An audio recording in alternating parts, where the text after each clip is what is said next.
Hi, and welcome back to my little corner on the internet. We hit 10K!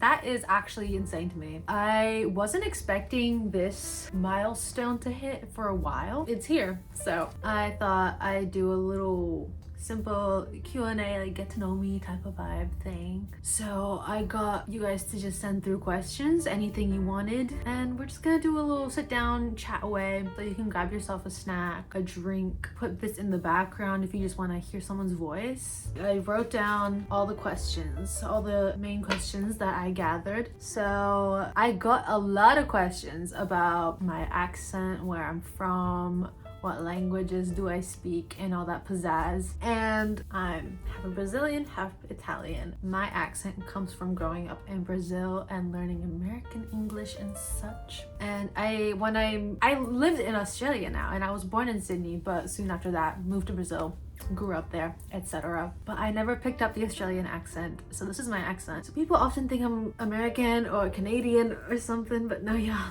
No, but yeah, that's where my accent comes from. Lots of people, bastante brasileiro, perguntando se eu sou brasileira, sim. So I speak English and Portuguese fluently, and I guess Spanish. I feel confident enough to say that I also speak Spanish. I think I understand more than I speak. I studied Spanish in school for like 6 years, and knowing Portuguese helps a lot. So I'm just gonna say, yeah, I do Spanish as well. Italian, no, I never really learned Italian. I know like the basics of basics, and sometimes I can kind of understand and pick up on it when I hear it, but no. But yeah, that's my sort of background vibe. Someone asked how old am I? I'm 20. Turning 21 in May. Oh god. My birthday's on the 12th of May. I'm a Taurus sun, Taurus rising, Aquarius moon, if people were interested in that. Ooh, this is an interesting one. What's my personality type? My MBTI personality type. I haven't done the test in a very long time, but last time that I did do it, I was an ISFP. Do I know exactly what that entails? No, but you can go Google that. I feel like I should probably take the test again now, because I strongly believe that your personality type changes at least every couple years, because as you grow and develop as a person, you will change. It's inevitable. I think the first time that I did it, like way back, I was an ENFJ or something, ENF something, and then I went to INFP, and then I did it again, and then I got ISFP. But I need to do it again, honestly, so I'll get on that eventually, and then I'll update. Another thing is, what am I studying? Am I in uni? Yes. I feel like I have mentioned it, but I don't know. Yes, I am in uni. 3rd year studying Bachelor of Fine Arts, majoring in film and TV. But I'm just interested in the arts in general, so I do a bit of everything.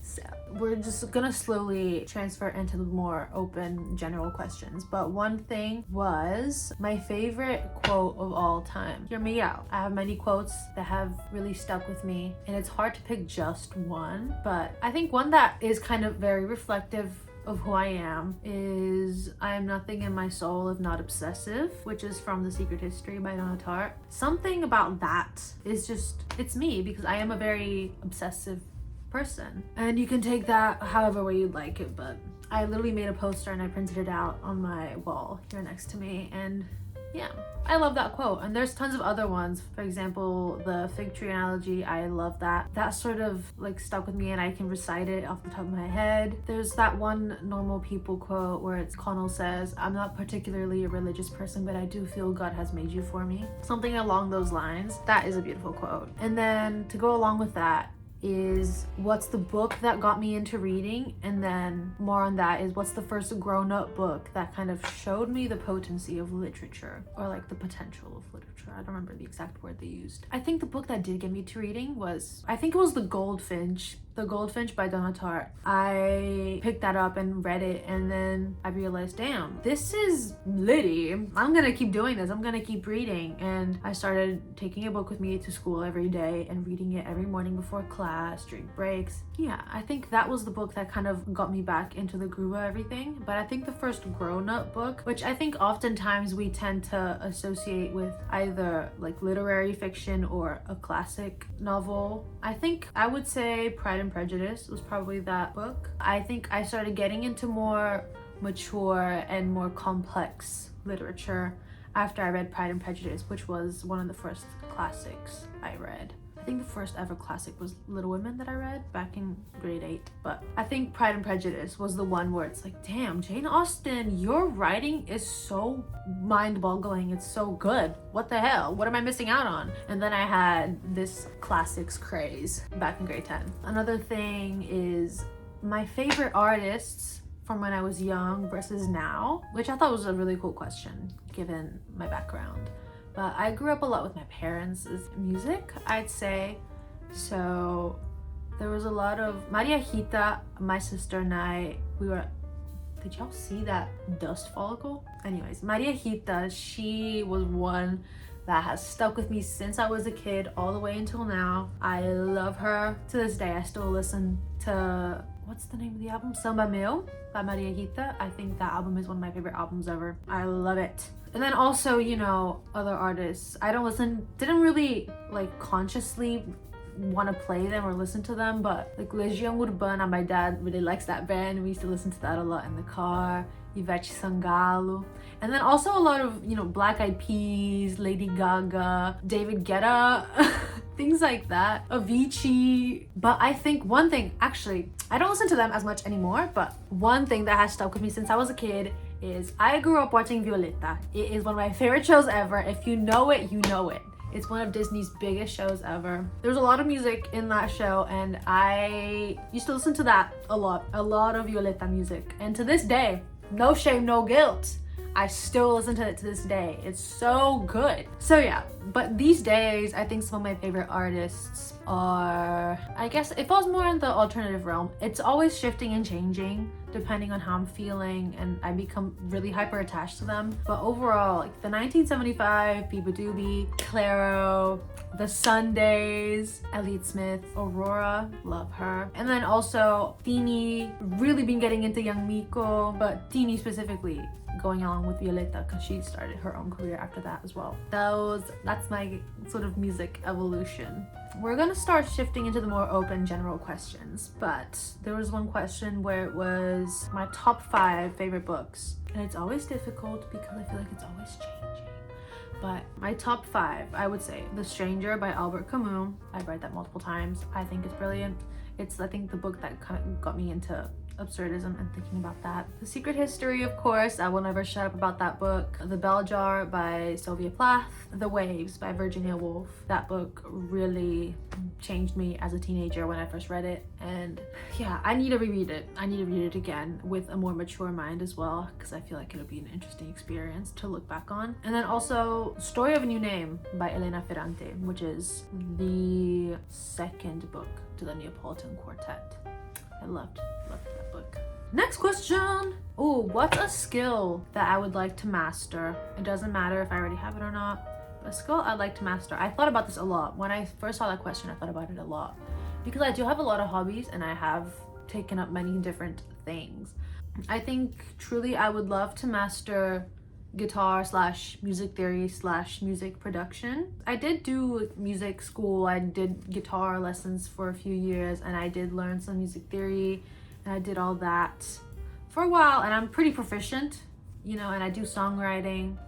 But there's so much to music theory that it's hard to like have everything in the back of my mind where I don't remember every single little bit because it's so in depth and there's so much to it. So if I could have all of the music theory knowledge in my brain and then have the mastered skill of music production and understanding all the nuances with that, I think that would be of great benefit for the person that I am. What fictional world would I like to live in? I'm gonna take this as any fictional world. I would say, I thought about this a long, hard time, but I have 2 answers, okay? First, Violeta. Oh my gosh, as a kid, I always wanted to go to On Beat Studio, and I always wanted to be friends with everyone there, and it seems like such a fun time. It's drama, that would have been so fun, and it would really like fill me up with joy. Or, this is also a really nice alternative, would be Gilmore Girls. I would love to live in that universe, you know, living in Stars Hollow or something, and going to Chilton, being friends with Lane. I would be best friends with Lane. Oh my god. Going to Luke's diner, like it seems so Perfect. Anyways, one of those two. Violeta more for my child self, and then for me now, Gilmore Girls for sure. How do I develop time for my hobbies? Now, hear me out. You're not gonna like my answer because I don't necessarily develop time or find time. I just kind of, the way that my brain works is I think about what my life priorities are in a certain period of time. So for me right now, my main priorities are typically uni work and fitness.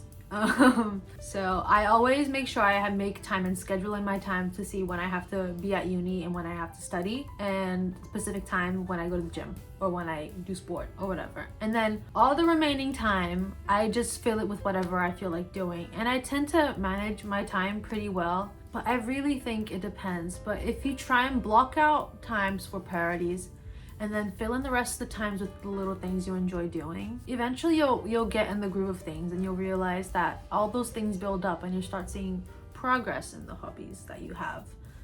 But yeah, that's kind of how I find my hobby time. And then that leads into how I discover new music and books. For books, I mean, it depends. I've been trying to preserve the art of going to bookstores and browsing and just not taking things from the internet and just going out and buying them, because I don't know, it's not as fun to just go to the bookstore, find the book that you saw online, and then leave. It's so fun to like walk around, look at all the different things, because there's so many books out there. So I think taking your time and looking at every single spine that you see on the shelves at a bookstore and just reading a little bit about each of them and seeing what catches your eye. And don't think too much about what people have said about it. Just try and, I'd say, detach a bit from getting recommendations online, because it's so oversaturated now. And in terms of music, I used to use Spotify Discover Weekly a lot. It used to be a weekly routine of mine is, oh my gosh, what's my new Spotify Weekly? I don't do that so much anymore, but typically on TikTok I have found many small independent artists just promoting themselves, which is really fun. And I mean genuinely like very small artists. So I find people through there, or even just if you find an artist you like, you do a deep dive and you figure out which artists influenced them, and then you go look at them, and then you keep going and pushing back until you find more and more artists. Or when you're making a Spotify playlist, at the very bottom, Spotify will start recommending songs for that playlist. If you keep refreshing it a couple times, they'll start sending you more obscure or smaller artists. That's how you find it. That is how I find it. But anyways, that's kind of how I find new music and books. Ooh, I had a few people asking about my writing. Would I ever write a book? What would it be about? What would I write about? I would love to write some sort of novel one day, maybe. And I've thought about it. Actually, fun fact, I did start writing a book last year and I had about 5 chapters done, and it was just mindless writing. I didn't have a plan for it or anything, but I just had the urge one night to start writing about this character, and I don't know, it just happened, and I had got 5 chapters of it done, and then my computer completely just crashed out and ate up that document file, and it vanished from the face of the earth.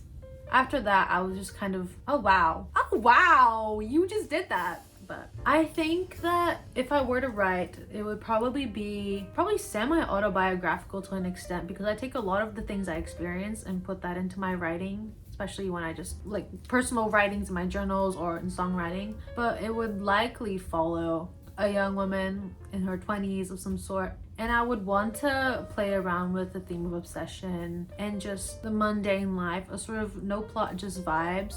Someone trying to develop and change. Definitely play around with drama and relationships. And that's actually, this leads into another question that I got, which I thought was fun. And that is, if I were to adapt a book into a film, which one would I do? I think one that I would have the most fun with would be The Idiot by Elif Batuman. I love that book so much. I saw so much myself in it. It's contemporary enough where I could play around with it stylistically, but also the way that it was written and the contents of it feels very much the sort of stuff that I like to write about as well. The next question was advice for starting a platform or getting into posting. I would say authenticity and having fun. You know, you don't have to necessarily try and put up a front or a likable front to try and get people to like you, because people can tell when it's fake or when you're trying to act a certain way. So you just gotta have fun, do whatever, just be transparent with your mannerisms, you know, don't be afraid to make mistakes. That's also a big one. I've had people even call me out on my mistakes. For example, how I pronounce certain authors' names, or if I got a little fact wrong. It's just like, it's bound to happen. You can't be scared to say something wrong. You just gotta really be yourself and just have fun with it. Make things that you want to make. Don't try and make content or post about things just because you think it's gonna trend. Do what you feel like making because you want to yap about it. And if you want to hop on a trend, that's also completely chill, don't get me wrong, you know, but just have fun, put your own spin on it. That's my advice. What's my creative process like? It's a very broad question because I do a lot of creative things and it depends on what thing I am doing. For writing, usually something will just pop into my head, whether it's a word or a simple concept or something random, and I'll just write it in my notes app randomly. And then sometimes I'll just start stream of consciousness dumping it into my journal, and that's kind of how my writing starts typically. And then sometimes I convert things into poetry. I just kind of sit and let it come out. I don't know if there's necessarily a process for my writing. For my songwriting, I do have a very specific process, and typically it is I get my guitar out, I sit down and I start playing with different chords. I'll start just playing random chords. I'll just start doing it whatever until I start figuring out a melody that I want to do. I figure out a chord progression, and then once I'm happy with that, I'll start humming along to the melody and figuring out how I want to have lyrics set on top of the melody that I've written. And then I'll start thinking about, usually it's how I'm feeling in the moment as well, how the lyrics come out, but I'll just start ad-libbing and writing things.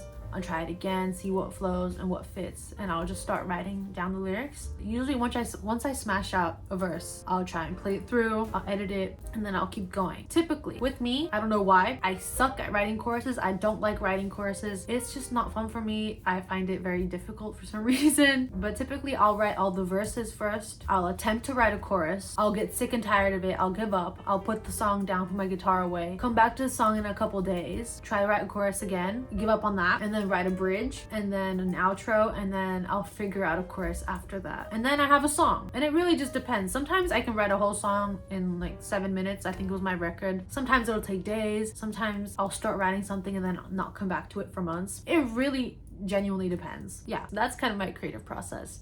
Next question was any uni advice for students, or I guess new students. My main one would be, number one, be organized and plan everything. If you can have a planner or like a Notion or something, it'll make things so much easier, trust me. But don't become, especially in your first year, don't become so obsessed with wanting to be in a constant state of, I need to focus on my academia and be the best I can. And, you know, don't become too obsessed with the idea of excelling in your academics, because such a huge part of uni life is, you know, talking to new people, being in that sort of very different, much more independent and mature environment, and also just the social aspects of it, sports or clubs and things like that. It's a very, very, very different environment to high school, where everything is much more structured. You kind of build your whole life from scratch. You can organize your own schedule, which classes to go to, etc., etc. You can take it easy, because trust me, the first year of classes will be much more straightforward than you think.